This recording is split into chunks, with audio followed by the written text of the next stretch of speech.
Assalamualaikum warahmatullahi wabarakatuh. Perkenalkan nama saya Muhammad Ihsan Sinu Haji. Di sini saya akan menjelaskan tentang manajemen kontrak untuk tugas mingguan. Yang pertama ada regulasi hukum konstruksi dalam era digital. Seiring dengan perkembangan teknologi, hukum konstruksi juga berkembang untuk mengakomodasi digital dalam sektor konstruksi.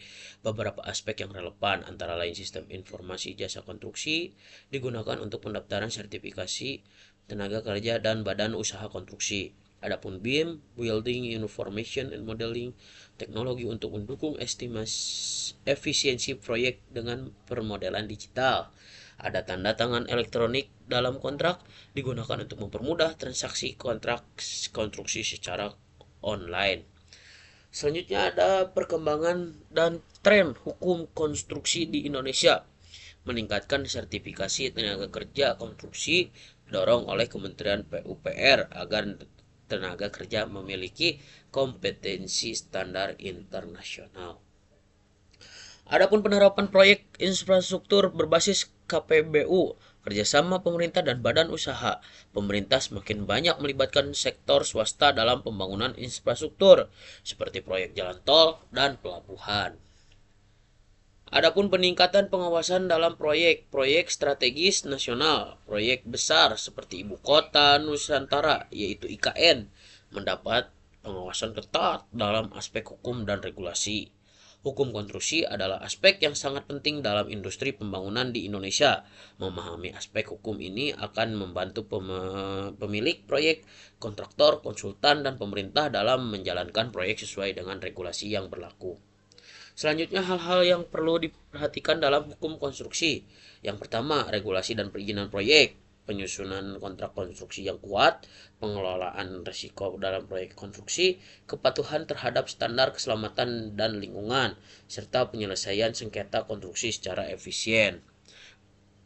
Selanjutnya ada pengadaan pekerjaan konstruksi dan jasa konsultasi konstruksi. Definisi dan maksudnya, pengadaan pekerjaan konstruksi dan jasa konsultasi konstruksi merupakan bagian dari proses pengadaan barang atau jasa yang dilakukan oleh pemerintah maupun swasta untuk pembangunan infrastruktur atau proyek konstruksi. Pengadaan pekerjaan konstruksi merujuk pada proses perencanaan, pelaksanaan, dan pengawasan pembangunan fisik yang mencakup pembangunan gedung, jalan, jembatan, irigasi, pelabuhan, dan infrastruktur lainnya. Pengadaan ini melibatkan kontraktor yang bertanggung jawab atas pekerjaan konstruksi sesuai dengan spesifikasi teknis dan kontrak yang disepakati.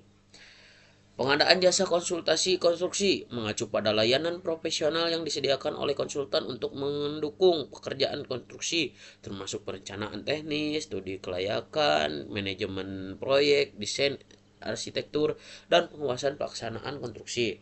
Konsultan bertugas memberikan rekomendasi dan memastikan proyek berjalan sesuai standar dan peraturan yang berlaku.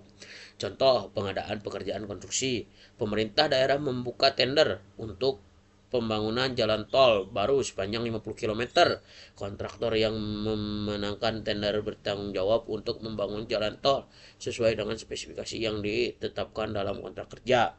Contoh, pengadaan jasa konsultasi konstruksi sebelum pembangunan gedung perkantoran pemerintah. Sebuah peraturan perusahaan jasa konsultasi ditunjuk untuk melakukan studi kelayakan, merancang desain bangunan, dan mengawasi pelaksanaan konstruksi agar sesuai dengan standar keselamatan dan lingkungan. Adapun landasan teori dan regulasi, Undang-Undang Nomor 2 Tahun 2017 tentang jasa konstruksi mengatur penyelenggaraan pekerjaan konstruksi di Indonesia, termasuk hak dan kewajiban penyedia dan pengguna jasa konstruksi. Adapun peraturan Presiden Nomor 16 Tahun 2018 tentang pengadaan barang atau jasa pemerintah menyediakan pedoman umum dalam proses pengadaan pekerjaan konstruksi dan jasa konsultasi konstruksi yang dilakukan oleh instansi pemerintah. Adapun Permen PUPR, Peraturan Menteri PUPR Nomor 14 Tahun 2020 tentang standar dan pedoman pengadaan jasa konstruksi melalui penyedia, mengatur standar dan tata cara pengadaan jasa konstruksi di lingkungan Kementerian Pekerjaan Umum dan Perumahan Rakyat. Dengan adanya regulasi ini, proses pengadaan pekerjaan konstruksi dan jasa konsultasi konstruksi menjadi lebih transparan, kompetitif, dan akuntabel. Dalam bidang pengadaan pekerjaan konstruksi dan jasa konsultasi konstruksi, ada beberapa aspek penting yang perlu diketahui untuk memahami proses secara menyeluruh. Tahapan pengadaan pekerjaan konstruksi dan jasa konsultasi konstruksi.